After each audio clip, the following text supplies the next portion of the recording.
Hi and welcome back to my YouTube channel. I've been thinking a long time about what video to do next, and yesterday actually a friend on Twitch, Anxious Raccoon, she gave me an idea.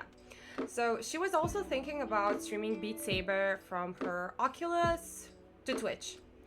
And while I was doing it, I really had such a hard time trying to set everything up. So today I'm thinking actually about explaining the whole process, how to use an avatar if you do not have green screen, because I myself currently still don't have green screen, so I'm using an avatar, but it's sometimes a hassle to set everything up. I had to watch multiple YouTube videos explaining something on that subject, and today I'm actually gonna make a video that combines everything I know, everything I found out into one simple tutorial. For first step, what you want to do is go to Beat Saber Manager. Basically, when you type in here, it's gonna throw you download it, and it goes into simple exe file as far as I remember. When you download it, it automatically should know which one is your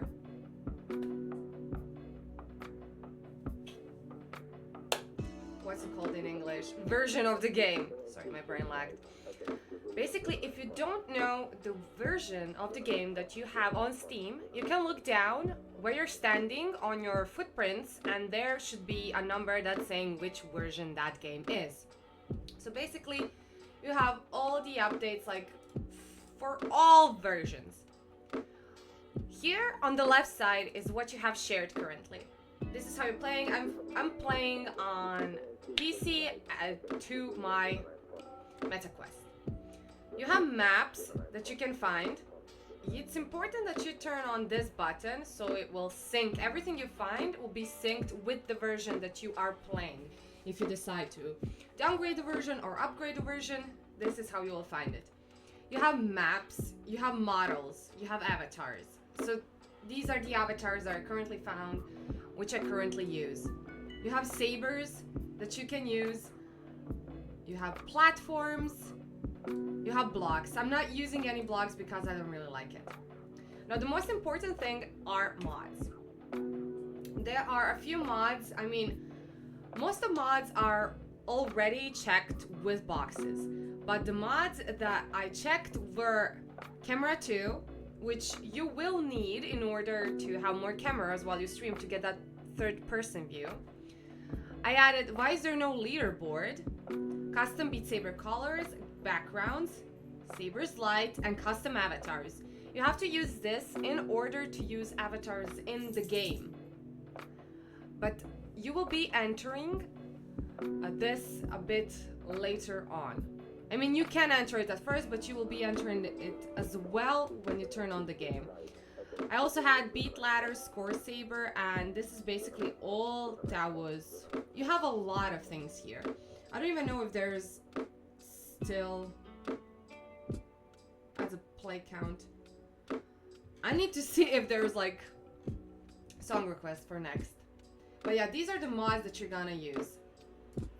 And right now I'm gonna turn my Oculus on so I can go in and show you how it looks like on Oculus, how it should show up, and what else you can do in the manager to make your stream more prettier and more interactive. Okay, so once you're in Beat Saber, on my left, this is what's going to pop out. Like, these things are gonna pop out. This is the camera mod that I was telling you about. If you chose any avatars, the avatars are going to be shown here. Custom backgrounds as well, sabers, custom sabers, and playlists. So what you want to do with the avatars, when you get here, on your right, you can choose the avatars. I don't know why you can't currently see the avatar in the mirror. I myself can see it, how high she is and stuff like that. The most important thing is here, on your left, that you automatically go here and measure player height. Unless the avatar is gonna look like, I don't know, a bit low, she's not gonna look like the way she should or he should look like. Also, enable the first person if you are using first person and other stuff, and you really need to watch which avatars have the first person because some don't. Like literally some don't. It is all stuff you shouldn't really touch. They're really not that important. Okay. For next one, we have camera 2. Now this was kind of bugging me as well when I was doing it the first time. As you can see on the floor, you do see which cameras are being used. Now the most important thing is that every camera has its own layer.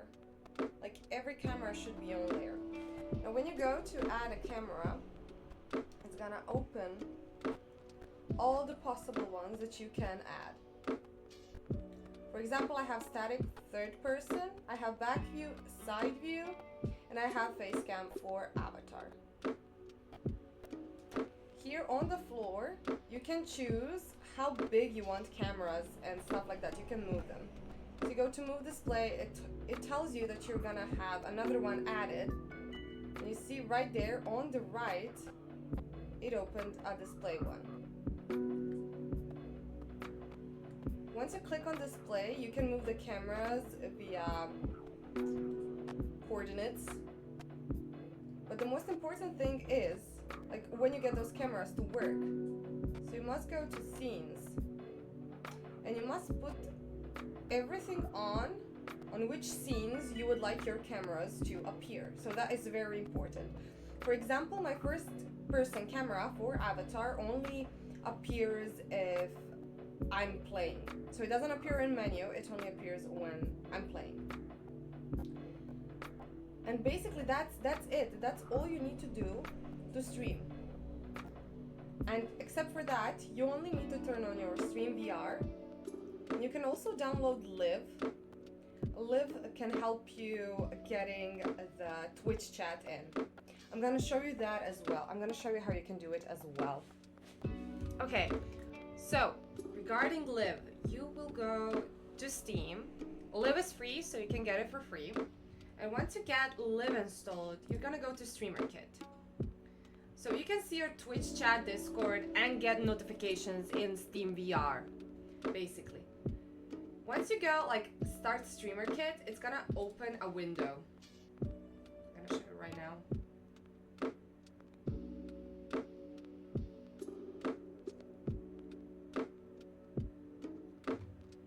Oh, it was open in background, my bad. Okay.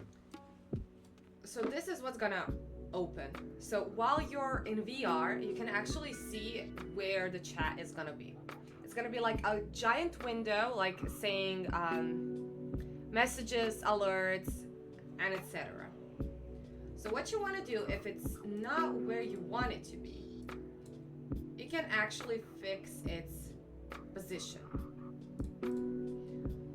You have presets where you can put it, but you can also push it where you want in world. So I basically want my chat to be above me, but like at an angle.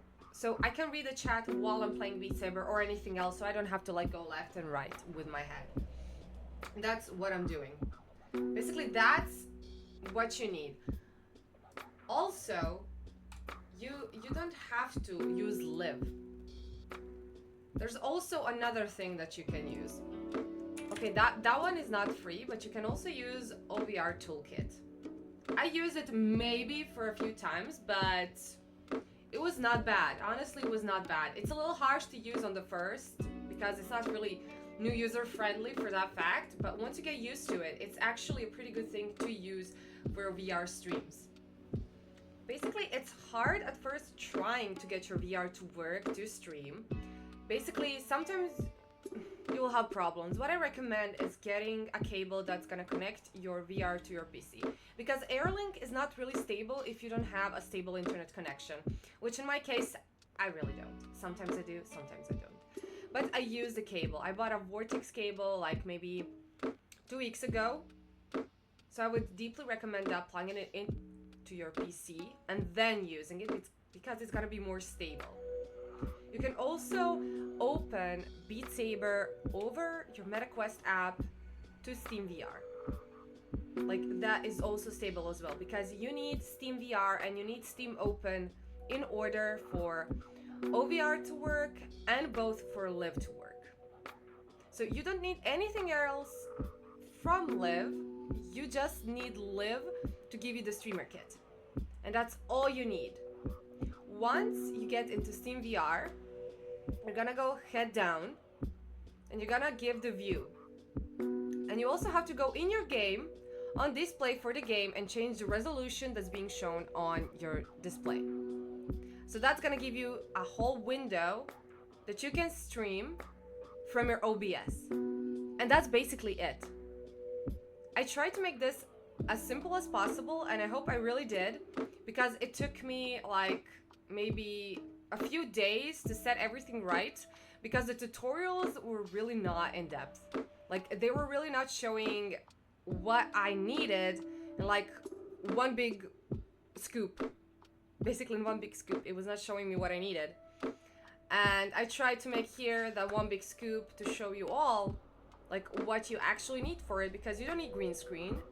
And it's hard to calibrate if you do not have a green screen. But Avatar does it like practically for you.